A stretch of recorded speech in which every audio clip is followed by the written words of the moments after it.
Alright, so I just want you all to watch this video with me. I'll give some insight from the Canadian standpoint to tell you how bad it really is. Because, yeah, I'm living it. Canada. It's the U.S.'s cold, polite, hockey-loving neighbor to the north, a vast country of snowy plains, forests, and bustling cities. Worldwide, it has one of the best reputations of any country. Many see it as almost paradise, a safer, more equal, more stable version of the United States. For that reason, it's been a major destination for immigrants for decades. Canada, they say, is like America except with universal health care. And also, there's a part of the country that speaks French. But if you went to Canada today, you might be shocked by what you find. Homeless people sleep in the streets. Tent cities cover entire public parks, including in small cities that had never seen homelessness before. Violent crimes are on the rise. Random attacks on the Toronto subway are making people afraid to use public transit. The universal healthcare system is collapsing. Emergency rooms are closing their doors on weekends. People are waiting for months, if not years, for treatment for deadly conditions. Canadians are living shorter lives as a massive opioid addiction crisis pushes down. Alright, so what you see here is a harm reduction kit. You can get these kits literally anywhere from a harm reduction site. You don't need to give ID. You don't need to give your age, your address, anything. You just go into one of these harm reduction sites and you get these supplies, making the accessibility to use these type of drugs very, very accessible. And in my personal opinion, that is also a harmful method, because if you have wide accessibility, then it's very easy to use and overdose. The country's life expectancy. Simply put, Canada is falling apart. But why? Why is this country with a reputation for being nearly perfect suffering from all these problems? And why are things going to get much worse before they get any better? In this video, we'll answer these questions. But before we do, be sure to subscribe to our channel for notifications on our latest 30s. William Leon Mackenzie King once said, "Some countries have too much history. Canada has too much geography."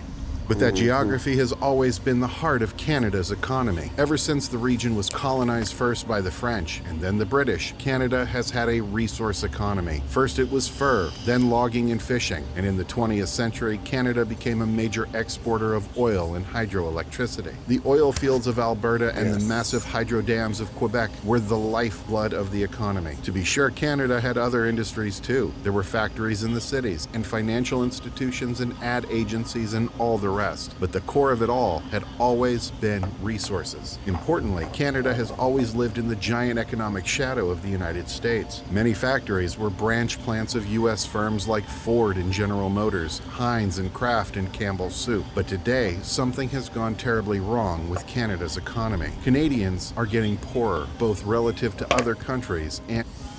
In another short video that I posted, I show out a graph that shows Canadians are 12% negative of what is needed to survive in this economy.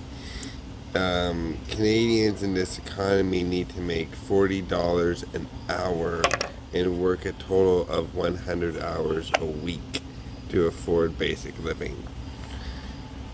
Ask yourself if that's even possible. in absolute terms. A recent OECD forecast predicted that over the next 30 years, Canada will have the slowest growing economy among the OECD countries. A generation ago, Canada was near the top of the pack among the world's wealthy countries. A generation from now, it's expected Canada will have fallen to near the bottom among wealthy countries. At the core of the problem is productivity. Canada isn't growing. Economists will tell you that productivity is the key thing that drives wealth in an economy. Productivity is a measure of how much output an economy creates per worker. The more output each worker produces, the more wealth there is in the country. Canada's productivity has stagnated. A generation ago, Canadians were as productive as Americans. Today, There's the problem right there. Let me just rewind this a minute here. So the real person that the more is output each worker causing produces, all the the more issues. wealth there is in the country. Canada's productivity has stagnated. A generation ago, Canadians were as There he is. There's your problem. Right there.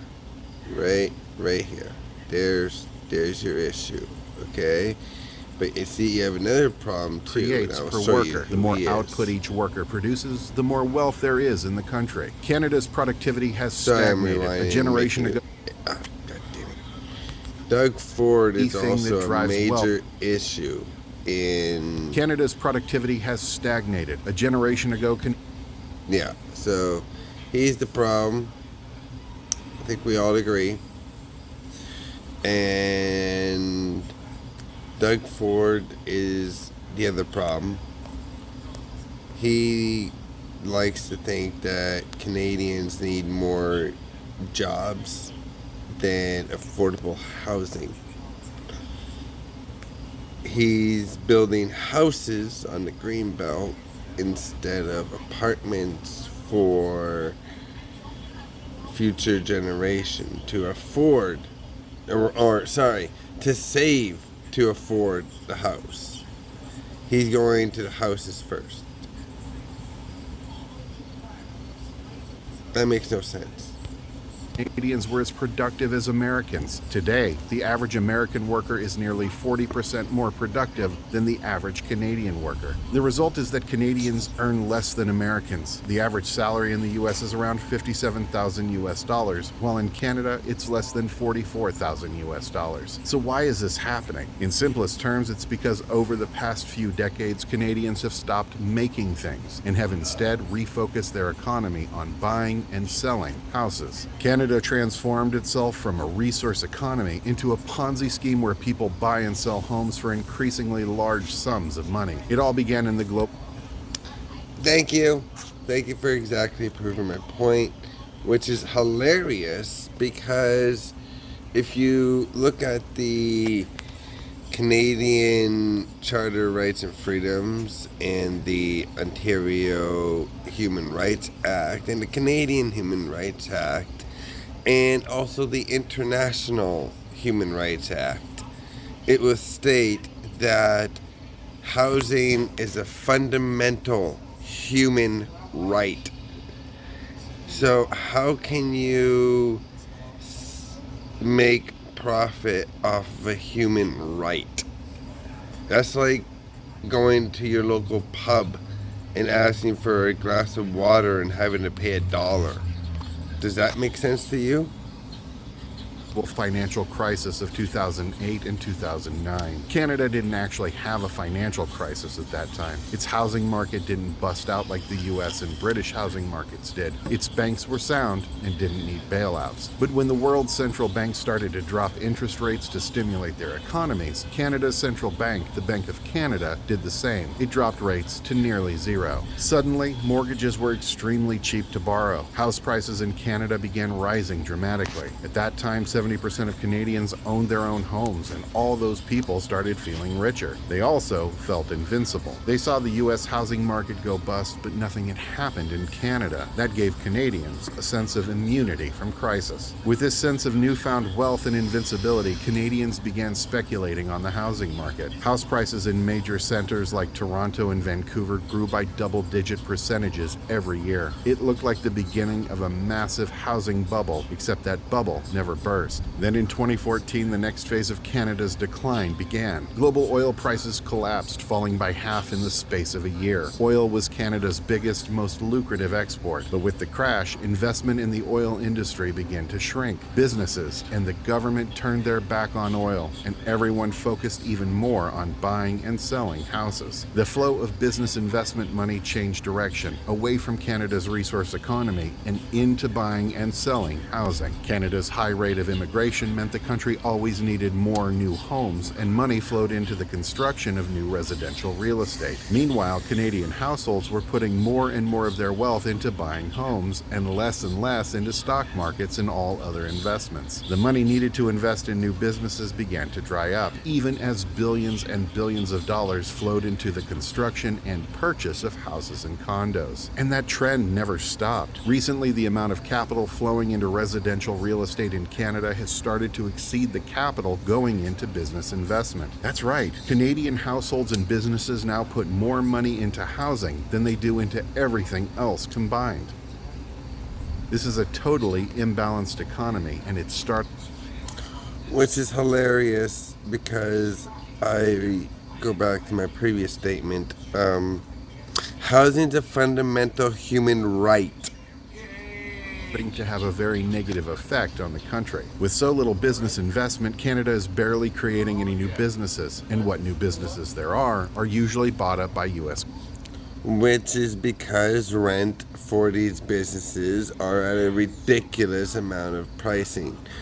We're having an issue in Toronto where 20% of office space in the downtown core is actually empty. We have 20% of the office spaces in these high rises completely empty because the rent for these places is at a staggering, ridiculous amount. Companies, because in the U.S., businesses still have money to invest. The amount of investment into every worker is now nearly twice as high in the U.S. as Canada. U.S. businesses invest nearly $27,000 into each worker every year, while in Canada, it's just over $14,000. And so this is right here. This is why Canadian workers aren't as... So this is also because of rent, electricity, water, everything, gas for the vehicle. It's an incredible expense for a business to even operate in this country because of the rent that is extremely out of control. Stay tuned, and I would let you know on the solution that I think is the best. If you agree, hit that like button.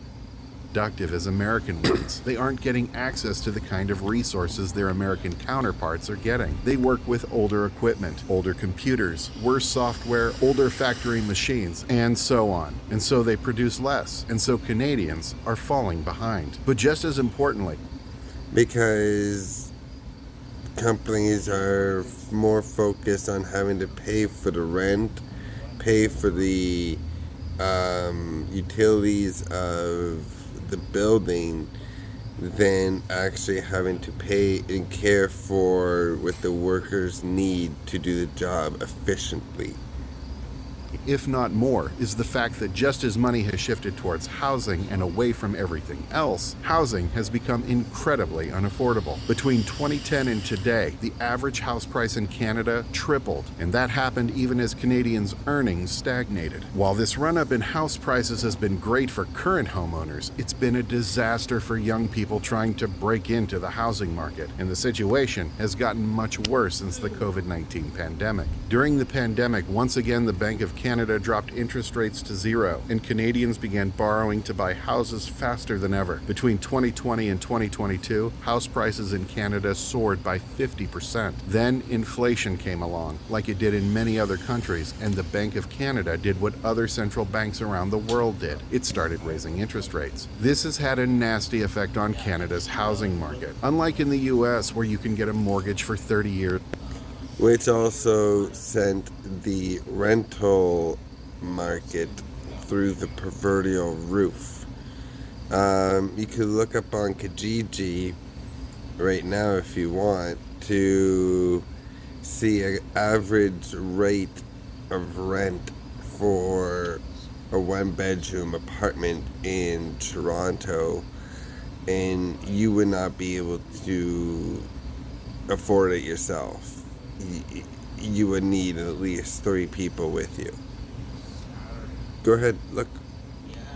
With a fixed interest rate. In Canada, mortgages last 5 years and then have to be renewed at a new interest rate. You can also choose between a fixed rate for that 5 years or a variable rate that goes up and down with interest rates in the economy. During the pandemic, variable rate mortgages had lower interest rates than fixed rate mortgages. With house prices so high, many buyers chose the variable rate. About a third of Canadians have variable rate mortgages, where the interest cost can go up and down every month. When the Bank of Canada started raising rates, 1/3 of Canadian mortgages instantly started to get more expensive. Plus, the remaining fixed-rate mortgages all come due within 5 years, meaning even people with fixed-rate mortgages are now being forced to refinance with much higher interest rates. This put the squeeze on Canadian consumers. Many began to panic. But Canada's banks, wanting to avoid a US-style housing bust, came up with a novel solution. They started increasing the amortization length of mortgages, that is, the amount of time it takes to pay off a mortgage. This lowered mortgage payers' monthly payments, but it also extended the length of those mortgages by a lot. Because the amount of money being borrowed is so high, many Canadians now have mortgages that will take 70, 80, or even 90 years to pay off. This is not a joke.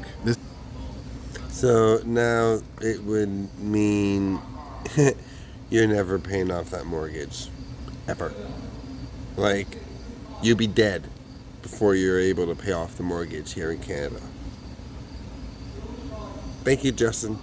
This is what Canadians are facing today. The dream of owning a home has become the nightmare of nearly permanent debt slavery, and all it took was a hike in interest rates. Meanwhile, for first-time buyers, I love how he actually used slavery in that, because it's pretty much it. If you're unable to afford the monthly mortgage payment, which you cannot do when you are on a pension alone, you will lose your mortgage and your house. Here, actually, I am in a shelter, and I can tell you, during my time in shelters, I have seen a lot of people losing their place because of them losing their job. They're just too old to do the job that is needed. So because of it, they lose the extra income to afford the mortgage. It's sad, but yeah, that's what happens. price of housing combined with high interest rates has made it impossible to buy a home. People are still buying homes, but those buyers are existing homeowners who can leverage the wealth in their current homes to buy investment properties, or their corporations buying homes out from under families. A recent analysis found that at current house prices and interest rates, only 10% of Canadians could actually afford to buy a house in today's market. 10%. No wonder Canada's home ownership rate is falling from 70% a decade ago to 66.5% today, and it will almost certainly. And just imagine the rental amount. Every time the interest rate goes up, rent goes up. Keep falling. Canadians are being squeezed out of home ownership one household at a time. Adding to the problem is a growing housing shortage. Canada's federal government, led by Prime Minister Justin Trudeau of the Liberal Party, recently increased Canada's immigration levels to around 500,000 newcomers per year. But on top of new permanent... Okay, so when he did that, those people ended up mostly on the streets of Toronto. We had CP24 do segments on 129 Peter Street, which is the central intake for the shelter program here in Toronto. They took over the entire corner. It was unprecedentedly large. So if you want to take a look at that, go right ahead. But yeah, that went horribly wrong and continues to go horribly wrong. Residents. Canada also takes in hundreds of thousands of foreign students and temporary foreign workers every year, most of whom end up staying in the country. The result is that Canada's population is now growing at a rate of 1 million per year, a huge number for a country of 40 million people. Canada's population growth rate is one of the which we don't have the housing for, and we don't have the apartment laws put in to make these apartments affordable for future generations of these new immigrants. It's a circleless system that will entrap you into poverty. It's sad, but yeah, that's where it is. Fastest in the world, on par with some sub-Saharan African countries. And the thing is, Canada's sluggish, underinvesting economy can't keep up with this population growth. The economy literally cannot keep pace with the population, and in the second half of 2022, Canada fell into a per capita recession. Its economy is still growing overall, albeit slowly, but on a per-person basis, it's shrinking. There aren't enough jobs and there's not enough economic growth to keep everyone in the country as wealthy as they were before. Rapid population growth is also causing Canada's once beloved healthcare system to be strained to the limit. None of Canada's 1 million new arrivals per year are able to work as doctors because Canada doesn't recognize foreign medical credentials from most immigrant countries. The country lost a lot of healthcare workers. So even if you're a doctor in your country or another foreign country, you're on the streets when you first arrive because you don't have a work permit. It takes 3 months to get a work permit here in Canada.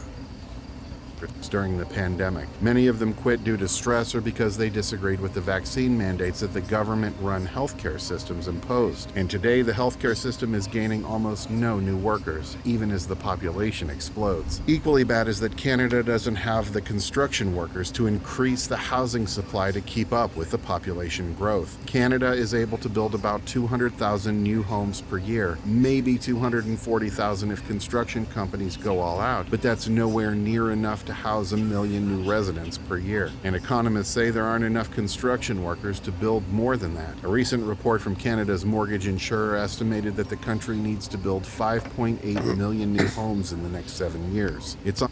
Which is unprecedented and impossible. So thank you, Justin Trudeau. You once again, like your father, fucked our country. Whoops, sorry. On track to build around 2 million. And all those new immigrants coming into the country, virtually none of them are going to work in construction. Canada's immigration is based on a point system that values high-skilled labor, that is, people with a college or university degree. That means Canada gets high-quality immigrants who can contribute. Which means people with disabilities like myself are pushed to the side. And it's more difficult for us to even be able to afford housing, which is hilarious because, again, if you look into the Canadian laws, disability is protected under the protected under the Charter of Rights and Freedoms. But yeah. A lot to the economy, but it doesn't get construction workers. With the housing shortage getting worse every day, apartment rents are soaring, up 30% in Toronto in just the past year. And so the country is stuck in a game of musical chairs, where the lowest earning people are being pushed out into the streets, and homelessness is growing by the day. The worst part is that there is no political will to fix the problem. Canada has 4 major political parties, 5 if you count the separatist. So basically, because of that, we are reporting 50 deaths per winter in the GTA.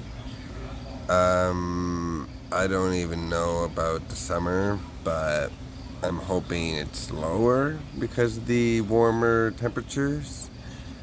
But yeah, in the winter when it's really cold, yeah, people die.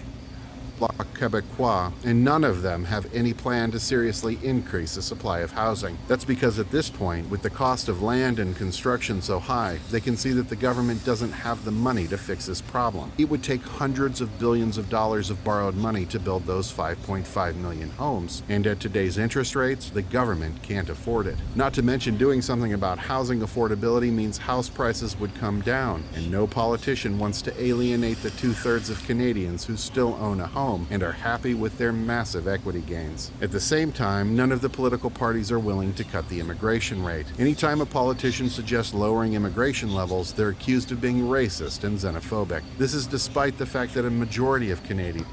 But we're not able to house them.